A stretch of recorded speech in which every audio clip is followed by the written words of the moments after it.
later on in the program. I checked this letter against Elvis's death certificate, which obviously had to be filled out, quote, after he died. I would find out that Elvis Presley filled out and signed his own death certificate. Now, this is incredible information. I mean, this is mind-boggling when you think about it. It's never been revealed, and I can tell you that I was told by a member of the family to have it checked out. Gail took the death certificate and other letters with Elvis's signature on it to Paul Weiss, who investigates forgeries in documents. Gail Giorgio to examine some handwriting of Elvis Presley. She supplied me with a copy of a letter written to President Nixon in 1970 and the death certificate or medical examiner's report at the time of his reported death. I examined these two documents and compared them by measuring the slant of the handwriting, the spacing between the letters, spacing between the words, the size of the letters, and the individual letter formations. I also made transparent photocopies where I could lay one photocopy, a transparent copy on top of another one for close comparison. I examined these under transmitted light with a light table. The result of my examination was that I found that the slant matched on both documents, that the size of the letters was the same, the spacing between the letters was the same, and many of the individual letter forms were the same. My conclusions after this exhaustive examination was, in my professional opinion as a document examiner, that the same person who wrote the letter to President Nixon also wrote the Elvis Presley death certificate or medical examiner's report of Elvis Presley's death. So the big question is, why did Elvis fake his death? If he really did, why did he do it? Did he want to retire from the limelight? Did he not like being famous, and everywhere he went he was in trouble?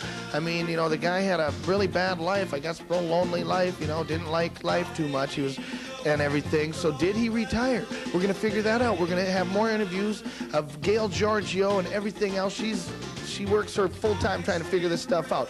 We might think that he retired because of his involvement in state and federal affairs. He was in the DEA, the Drug Enforcement Agency, and he might have got into some heavy-duty trouble in there. In 1970, President Nixon gave him a badge, and that badge made Elvis a U.S. Marshal, or DEA. We're going to talk to Gail Giorgio, and she's going to tell you all about it. Well, there was an article by Jack Anderson in the Washington Post that told about Elvis being sworn in as a federal agent. I think Elvis purposely low-keyed his role as a government agent for the effectiveness in acting in an undercover role. Maria Columbus was also doing research on Elvis. I had toured Graceland, and I had noticed in the trophy room a certificate of appreciation from the government to Elvis. And so I wrote to that particular bureau and asked, why was this given to Elvis? This was in 1982. And I received an answer from a Mr. Pritchett, saying that Elvis had provided cover for an undercover narcotics agent from the years of 1974 through 1976. The man was a musician and posed as part of his band. Elvis is connected also with President Carter. We know by several biographies that 2 weeks, I believe, prior to August the 16th, the FBI arranged a telephone call with Elvis and President Carter. Not only do we have Elvis connected with 2 United States presidents, I don't know about you, but I don't think I'd get an appointment that easy. And I think if I wanted to call, say, President Carter, I couldn't really call the FBI and say, would you put a call through? This is the kind of clout Elvis had, but his clout run in a very official way. He was a federal agent. There's no doubt about it. I mean, I have read 663 FBI files on Elvis Presley, and his life was in danger. It's clear by the FBI reports. There were serious assassination threats made against him. Recently, Gail Giorgio and myself viewed FBI documents obtained by Gail. In these documents, Elvis was the subject of numerous death threats.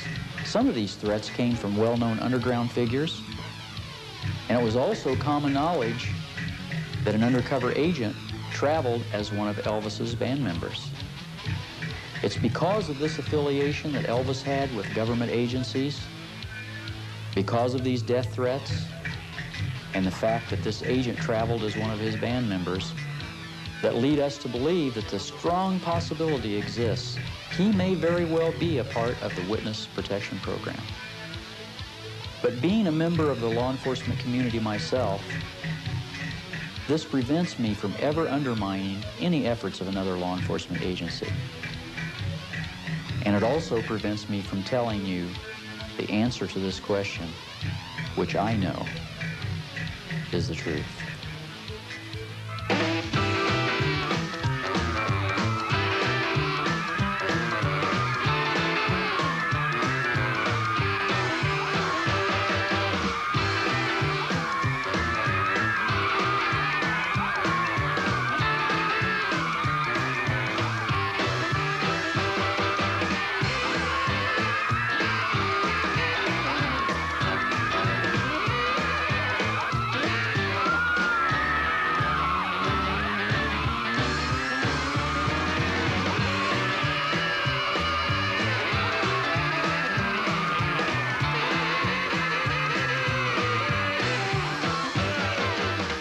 But still, a lot of questions needed to be answered, and it was Monty Nicholson's job and his total investigation to check this out. One of the questions I asked myself while researching the Presley arrangement was, if Elvis did indeed fake his death, how would he support himself? He would need money.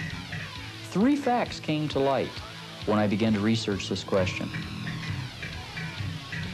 My sources tell me that in March of 1977, a full 3 months before Elvis died, he cashed in 3 life insurance policies for just shy of $2 million.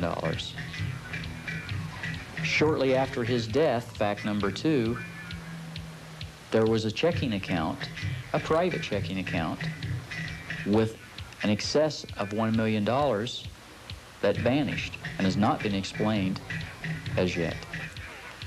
Third fact, there's still a remaining insurance policy that is yet to be cashed. What is the significance of this? It's just this. The 3 life insurance policies that were cashed were paid up. There's no fraud involved. Those life insurance policies are owned by the insured. The third policy, or the remaining policy, I should say, was not paid up.